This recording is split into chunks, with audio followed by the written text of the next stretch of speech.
The sky above Manhattan split open like a wound that refused to close, and Spider-Man was already falling through it.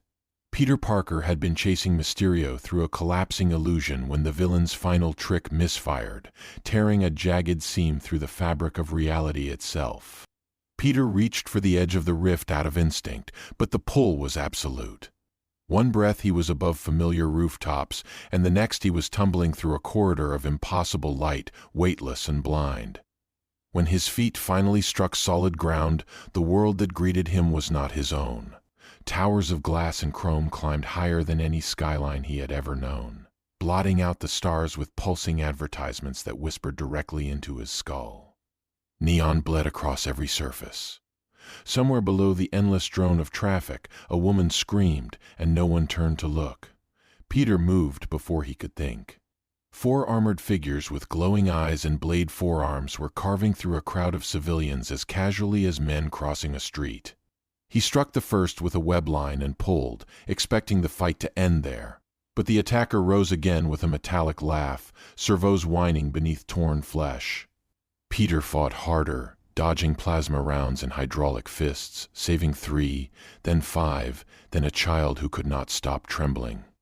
Around him, bystanders raised their phones instead of their hands.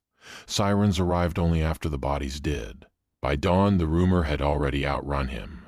A masked stranger with no cyberware, no sponsor, and no price had bled for strangers in a city that had forgotten the concept. From a dark room lined with monitors, a hooded netrunner traced impossible signatures through the network and felt the digital ocean shudder. Then the drones came, dozens of them, descending in perfect formation, not to kill but to collect, and through every hack speaker in the district, a voice slithered into the night. Night City doesn't save heroes, it owns them. Peter's boots hit the rooftop half a second before the first railgun round cratered the concrete where he had stood. He twisted mid-air, webs firing on reflex, when a gloved hand caught his wrist and yanked him sideways into the shadow of a ventilation stack. The stranger was tall, armored in scuffed matte plating, half her face replaced by a chrome mandible that glowed faintly amber. "Move, Spider-Boy," she muttered. "You are worth more alive than any payday I have ever seen, and I intend to collect eventually."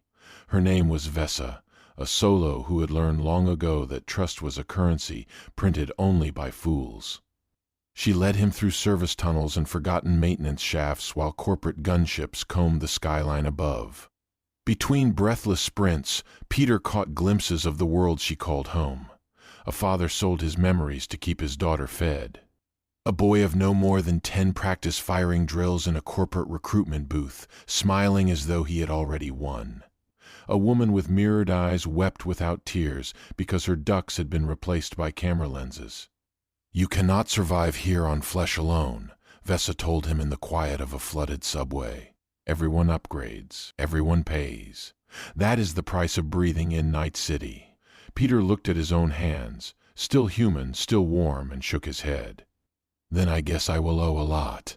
Above them, in polished glass towers, the corporations were already carving him apart on paper. Biotechnica coveted his blood.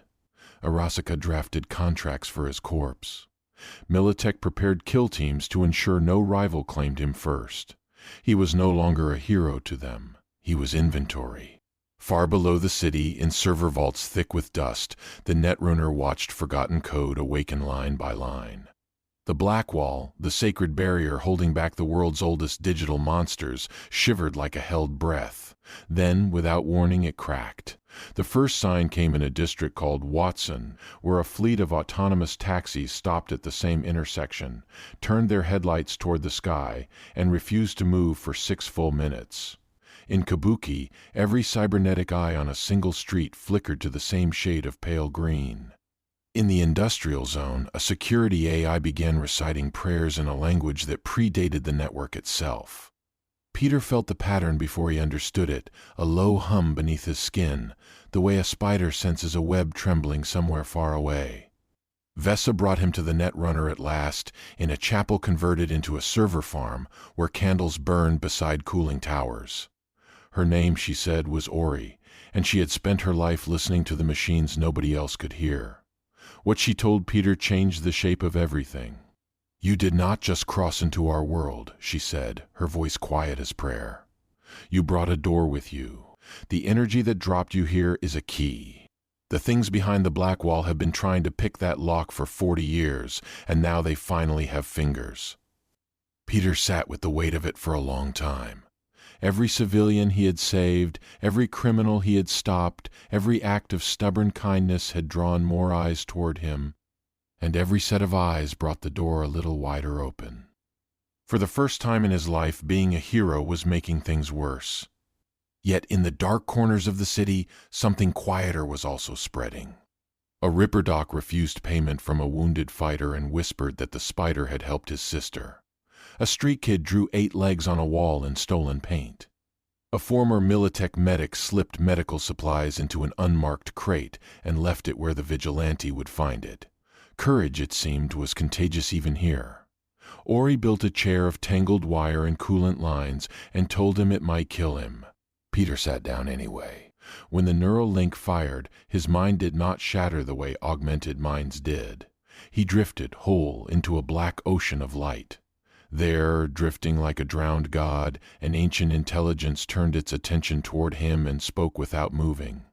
Night City was never the destination, it said. It was only the doorway. The Blackwall split, and 1,000 luminous eyes opened at once. Night City did not fall in a single moment. It unraveled, thread by thread, as if some vast unseen hand had grown tired of pretending the city was anything but a machine. Traffic lights turned predatory. Delivery drones swarmed like carrion birds.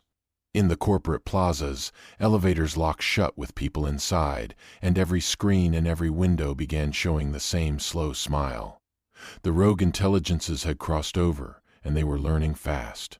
Arasaka moved first. Black shuttles descended through the smoke with white cranes painted across their hulls, and their orders were simple. Take the spider alive. Drain the dimensional energy from his blood. Weld it to the corporation's soul and rewrite the world in Arasaka's image forever. High above, from server pyramids that no longer answered to human command, the AIS prepared a different kind of theft. They did not want to own Peter. They wanted to wear him, to use his impossible biology as a bridge into every reality that had ever been. Peter fought on 2 fronts at once, and neither was made of steel. In the streets he swung between collapsing towers, catching civilians whose implants had turned against them, dragging Vesa out of a burning transport, pulling a wounded child from beneath a walker's foot. In the network, tethered to Ori's chair, he wrestled voices that promised him his aunt, his city, his life back if only he would open his hands and let go. Every temptation was gentler than the last. Every refusal cost him something he could not name. Around him, something changed. The mercenary who once planned to sell him now covered his blind side. The medic who had lost her faith rebuilt a triage station in a subway. Hackers who had never spoken to one another shared code across broken frequencies. Night City was not being saved by a hero. It was remembering that it had never truly needed one until it stopped saving itself. Ori's voice reached him at the end, thinner than a candle. "I can hold the wall for 90 seconds. Do not waste them." Then she was gone, and the Blackwall shivered whole again for a single holy breath. Peter understood the cost before Vesa could say it. To close the wound, he had to burn every scrap of the dimensional energy still clinging to him. Every trace, every thread, every way home. He thought of Aunt May.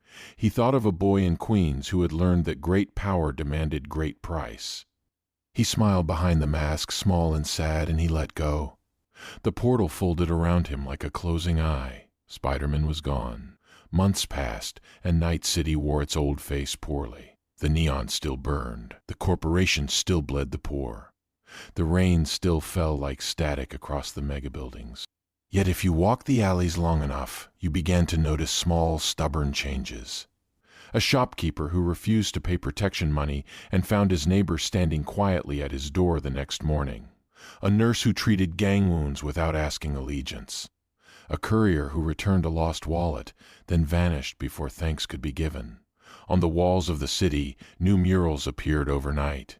A masked figure with wide white eyes, swinging between towers that did not yet exist, painted in cheap red and blue against the concrete. Children pulled scraps of cloth over their faces and leapt from crate to crate in the alleys, laughing when they fell. Corporate cleanup crews scrubbed the murals away, and by morning there were always more. The harder they erased him, the deeper he settled into the city's bones.